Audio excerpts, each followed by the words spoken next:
guys, my name is Nicole. I'm a member of the Sawgrass Care team. My name is Evan.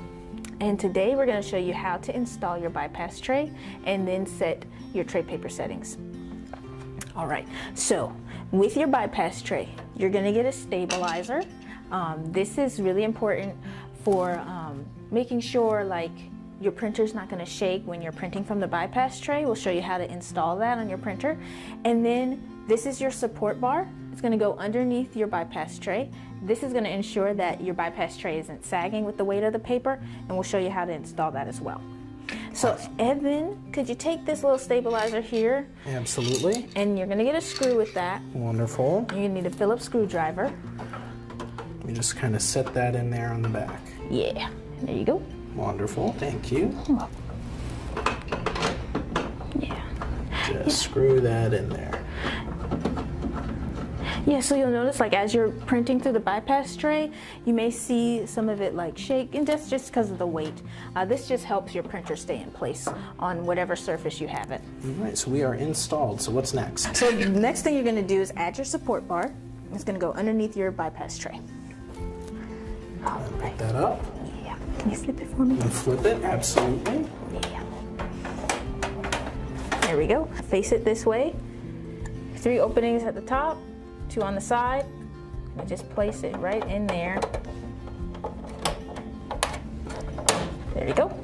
Right. Nice and snug, and now it's ready to go on the back of your printer. Perfect, so we'll flip them around again.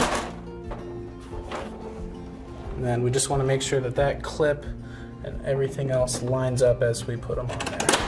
And we'll clip right in place. Yeah. And see how the support bar is just keeping your bypass tray from sagging? So that's why it's so important to add it. All right, so now we're going to show you how to update your printer tray paper settings so you can print from your bypass tray. All right, so Evan, we have our 13 by 19 paper here. Perfect, I'll go ahead and extend the holder. Yep. We'll want to extend the top as well. Yep. All the way out and a little flip. Yep. And then you're going to put the bright side facing you. And we're on an SG 1000, so that's why we're using the 13 by 19 paper. It's the largest size possible. Yes. Now we have to actually change it on the printer itself. So in order for it to detect the bypass tray, you do have to do a system reboot. So we're going to turn our printer off. And so it's shutting down, and as soon as that happens, we can turn it right back on. Yep. Go ahead and press the power button again. And let it boot up. Yeah. So basically, what we're doing on the tray settings, the most important is letting your printer know what tray is the priority tray. So it knows I'm only printing from the bypass tray right now. And we're going to show you how to do that. All right. So I'll hit menu for you, and you can take it from there. Yeah. So you're going to go to tray paper settings, scroll down there, press OK. And then right at the top, paper tray priority, this is where you're going to tell your printer, this is my bypass tray, and I'm going to use that right now. So, try 1 to bypass. Yep, press OK. Let's say programmed, and it's going to go back to that menu. Then you're going to go to printer bypass paper size, press OK. And this is where it's a little different with 13 by 19 paper. So I'm going to scroll all the way down until I get to custom size. Press OK. Now we have it programmed in here, but you would normally just use the up and down arrows to where your horizontal measurement is 12.99, okay? We round up for 13. Yeah. Be like, it's close enough. And then press OK. And then your vertical measurement's gonna be there, it's gonna be 19. So you use the same up and down arrows to get to 19. And then you're gonna press OK. All right. So that's your tray size. Now you can press escape. Now your printer is ready to print for the bypass tray. And next we're going to show you how to update your printer settings on your computer. And then you'll be good to go. Now that we got your bypass tray set up, I'm going to show you how to add your bypass tray to your Mac.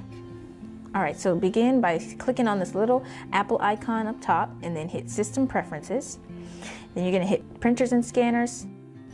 I'm going to find my 1000, and then I'm going to hit Options and Supplies. Then I'm going to go to the Options tab, and then just select your bypass tray unit and press OK. And that's all you got to do. So now that we have that set up, let's go ahead and send a print to our 13 by 19 paper. And I'm gonna go with this little owl here. Let that load. Right, there we go. And it is a larger file, so what you want to do is go to layout and make sure I got the right printer here. There we go. So under layout, you want to change your page size to A3 plus Super B. That's your 13 by 19 paper. And that's what we have in the tray right now. And then I'm going to go to jobs, and I'm going to make this a little smaller because it is a pretty big file. Here we go. Now we're all set up, and very important, you want to change under material your source to bypass tray, okay? That's letting your printer know where it's printing from. Once that's loaded and it's all good to go, I'm gonna go ahead and hit print. There we go. Yeah, 13 by 19 paper is really good for, like, you know, your large format printing. I like to use it for my larger t-shirts. You know, just you can use 13 by 19, putting multiple images on the paper, you know. It's pretty awesome paper size.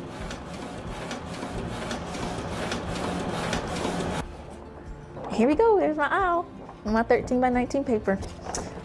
All right, guys, that's all I have for you today. If you need further technical support, please reach out to us at care.sawgrassinc.com.